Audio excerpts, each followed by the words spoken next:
Start winning at the races with Daily Racing Form's new mobile pass performances, featuring exclusive buyer speed figures and expert analysis and selections. Go to drf.com/best and get the power of DRF in the palm of your hand.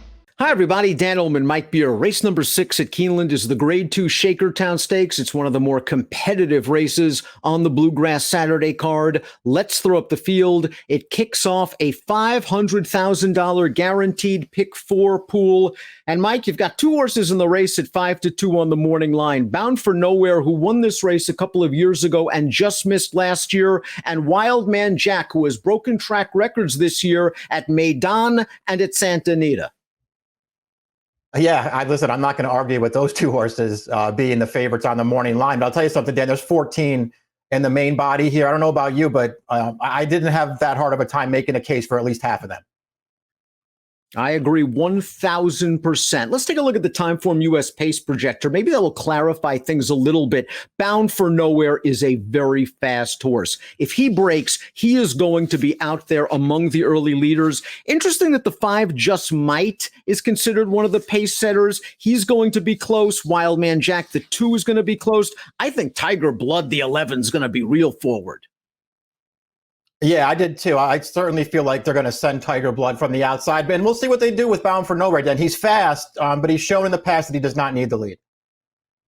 A horse that's going to be rallying from mid-pack is the very solid number 1, Extravagant Kid. 25 of 42 in the exacta, 14 lifetime wins. Doesn't matter whether it's dirt or turf. This horse has won 3 out of the last 4 and looked good last time out. Came from off the pace. Once he got to the outside, he settled it pretty quick. Yeah, I mean, I thought he ran well last time. I mean, I think it's worth pointing out that he was one of the horses in that race who got a really nice, clean trip, and maybe some others did not. But if you know anything about Extravagant Kid, I mean, you know that he doesn't need that. He's been unlucky more than once in his life. He was due some luck, and he got it last time. To me, he's a major player in this race. Let's watch Wildman Jack's last race, the Grade 3 Daytona, and he was very confidently ridden by Mike Smith. We see Wildman Jack in here, the 6 on the outside, and he's got a 70-1 shot to reel in, and Smith is just kind of riding him nice and easy like he's going to get this horse, and he's kind of lucky he gets the bob, Mike. Yeah, it's true. It almost looked like at a certain point, like, you know, Smith certainly felt like he was going to win easier than that, and then at the end, it looked like maybe he wouldn't get there. But he got it done. It came back a very fast race, as you already pointed out in the open. His form overall is very strong, and it just feels like it's getting better all the time as well. I mean, listen, he just makes a lot of sense in this race, but this is a tough spot. Real News didn't perform up to his usual snuff last time out at Churchill Downs. Kind of an even performance. I'm really not sure what to make of that race. Maybe he needed it his first start in about 5 months, because prior to that, you could depend on him to show good tactical speed and fire on home. Now, maybe he's a little bit slow on paper, but he's also lightly raced with upside. Yeah, that's what I thought. He is lightly raced. I think he can do better in this race. His win 2-back over a fast boat was actually pretty good. He was much the best in that race, even though it was pretty close at the finish. Last time, you know, listen, we already sort of mentioned it, that Extravagant Kid got a nice clean trip on the outside. This horse, you know, he didn't fire that hard in the stretch, but he checked pretty hard on the backstretch of that race and dropped back out of contention, tried to re-rally again after that. I think it really cost him, Dan. Second off the layoff here, he has forward to go. This is a dangerous horse. Tell Your Daddy cut back in distance last time out in that fast boat race, and predictably he was outrun early. He probably just doesn't have this kind of turf sprint speed. He came with a nice late run to finish 3rd. I just think this 5.5 furlongs, it's a little bit sharp for him, especially against this caliber of competition. I mean, I felt the same exact way. We'll see if maybe now that he has a sprint under his belt, it'll be a little bit sharper early. He got totally outrun in that race last time. But you're right, Dan. Down to about the 8th pole, he was still last. And the last 16th of a mile, he was really finishing in there. Just Might, the number 5 pulled off stereo 99 buyer speed figures down at the fairgrounds over the winter. I think those numbers are a little bit inflated. He's come back twice since then at Churchill Downs with okay performances, but certainly not up to the level of a 99 buyer speed figure. It will be interesting to see if they show the speedy tactics that resulted in that win in the Colonel Power 3-back. If they do, I guess it's a good thing, unless he gets in a duel with a horse like Bound for Nowhere. Yeah, true. I mean, I wonder if he's fast enough to even make the lead if they want to do that. It'll be interesting to see what he does, Dan, because, you're right. I sort of am not buying into the paired up 99s, but on the other hand, he does have two of them. It's not like there's only one. So maybe he's just getting better. Smart Remark ran a big race last year, a 98 buyer, but it was at Kentucky Downs over that European configuration. And since that race, he's run okay, but certainly not at the level of a horse that's ready to take on these graded stakes turf sprinters. Last time out, I'm going to just assume that was a prep race, but his current form's a little bit concerning. That's why you get 50-1 on the morning line. Yeah, I mean, he's a huge price, and it's not like he doesn't have a race or two that would at least give him a chance for a piece in here. So I can see maybe wanting to use him. Second off the layoff, he got wired last time. He could do better in this race. Fast Boat won last time out with a 104 buyer speed figure by open lengths. It was a beautiful ride by Adam Beskiza. This horse was sandwiched at the start, and he just decided to get him over to the inside. He didn't panic. He found a prime pocket position. He split horses once he eased off the rail, turning for home, and then Fast Boat did the rest. It was a perfect trip for a horse that has the tactical speed to get those kind of trips. Yeah, true enough. I mean, I think that last race suggests that you really got to take him seriously in here, Dan. It'll be interesting to see if he can back it up. He did get a good trip after some trouble at the start in there, but he also really finished. The horse that he beat, Bulletin, who was a big favorite in there, he started out like he was going to be good, and as it turns out, he's just not that good. I don't know, Dan. I could go either way on this horse. We'll see what kind of price he is. The 2018 winner of the race is Bound for Nowhere. Let's watch his seasonal debut off a long layoff in the Grade 3 San Simeon. He is on the outside at 1-2. He didn't break very well, and I think Trayden Van Dyke might have rated him a little bit too much. They're not going very fast.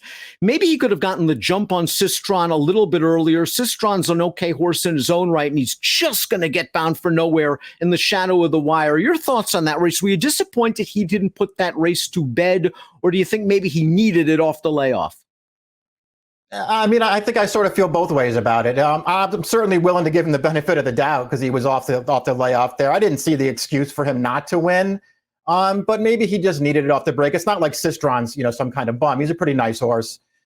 Listen, he just makes a lot of sense in here. He's got several fast races. I wasn't buying into him off the Belmont race last October. That was not a good field. He won very easily, but just going back prior to that, Dan, he's got one race after another that just makes him really tough in here.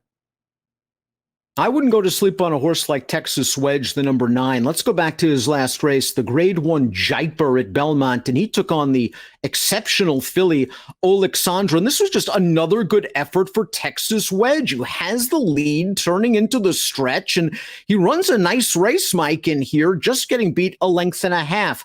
I thought his Daytona 2 starts back was a good effort. We saw Wildman Jack win that race. Texas Wedge was just hung 4 wide all the way through the turn and into the stretch, and still only got beaten a length. He's the kind of horse that needs a trip to win. Maybe he doesn't have the tactical speed of some of these others. He's probably going to come from mid-back or a little bit further behind, but he's talented enough to win a race like this.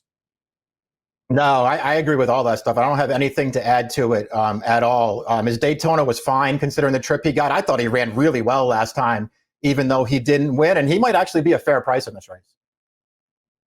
The horse with arguably the strongest late kick in this race is the 10 Totally Boss. We saw that at Ellis Park over the summer in the Kentucky Downs preview where he ran just a big race from off the pace. We saw that at Kentucky Downs in their rich turf sprint where he ran a 101 buyer speed figure. And last time out, just nothing went right for him in his first start off of the long layoff. He got checked and banged around in that race, and there just wasn't any pace for him, and he still looked like he had a little bit of interest despite not passing anyone in the stretch. He's completely dirtied up, and if they hit early, he's flying late. Yeah, I agree. I think he makes a lot of sense in this race too, and we'll just see what happens. Last time we already talked about how Real News sort of checked on the backstretch of that race. When he did that, Totally Boss was right behind him. This horse had to take up very sharply. He lost all chance at that point. His Breeders' Cup, it wasn't great, but it wasn't terrible considering he was last early and had to swing around wide to the stretch. And prior to that, Dan, he really should have gone into the Breeders' Cup last year, 5 for 5 on the year. He only lost once, and he did not have a good trip that day. I don't know. This horse was very good last year. He might be set to take a big step forward here. Tiger Blood, the number 11, has had a little bit of a roller coaster career. He's a multiple stakes winner. He ended up running for $6,250 in 2018. He's refound his form. Let's watch his most recent race. He's 3-5 and an optional claimer at Gulfstream, not for $6,250, for $62,005. And he got to the lead, and he is able to hold off the closer. And perhaps most importantly, Michael Maker claimed this horse. Now, I'm not expecting Maker to claim this horse and turn him into a 1.5 mile horse like he's done with so many of the others, but maybe Maker can move him forward off a good trainer like Steve Colsaris. I wouldn't be surprised if he can. This horse has the back form to turn out to be pretty tough in this race, and he's got good speed. I don't have any real knocks on him, Dan. We'll see though, because there's speed to his inside, so I don't know if he can get the trip that he really wants to get in here. Carew's the 12, lightly raced, has upside, is really going to have to put it all together at the right time. This is just a tough field, and with his running style, a one-run closer, just everything has to go right from him for a pace and trip standpoint. Yeah, again, listen, like we said at the Open, there were a lot of horses you could make cases for. I struggled to make a case for this horse.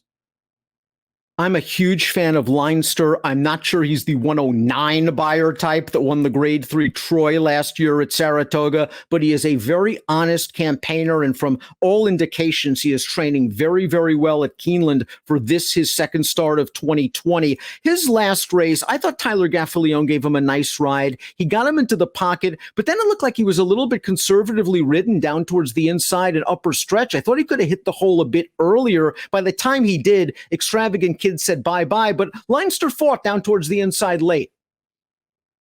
Yeah, I kind of agree with you there. It looked like he was in a good spot, and I thought he was going to get clear a lot sooner than he did. And I don't know if that was because he just couldn't get there, didn't have the acceleration, or if maybe it just didn't quite open up in time for him. Either way, he ran fine last time, Dan. He's got races that make him a contender in here. Big price, 50-1 on Shared Legacy, getting back to his preferred surface. Let's watch the Turf Maiden win 2 starts back. He's 9-1 against Maidens, and he ran fine in this race. He earned a 78 buyer speed figure. That buyer pales in comparison to those of the top contenders. He can be a useful horse down the road, but it would be kind of a shocker if he wins this. Yeah, it would. Listen, sometimes you enter these races and they don't come up that strong, and you just sort of find yourself in a spot where you're very interesting. This race came up very strong. Let's take a look at our top selections for the Grade 2 Shakertown. It is a race, as Mike says, you can go 6, 7 different ways, and it kicks off a pick 4 with a guaranteed pool. I just like Wildman Jack's consistency. I think he can work out a decent trip in this race. He's going to be my top selection. I'm concerned that he's going to take a lot of money based on his reputation this year. Totally Boss for you. Give him pace, get him to the outside, let him roll late at a price. Yeah, I thought he would be a fair price in this race. I think he fits really, really well with his best effort, and I expect him to run better after the trouble he had last time. 10-1-8-3 for Mike, 2-7-13 for 2-7-13-8 for me in the Grade 2 Shakertown. Kicking off that pick 4 at Keeneland. Best of luck.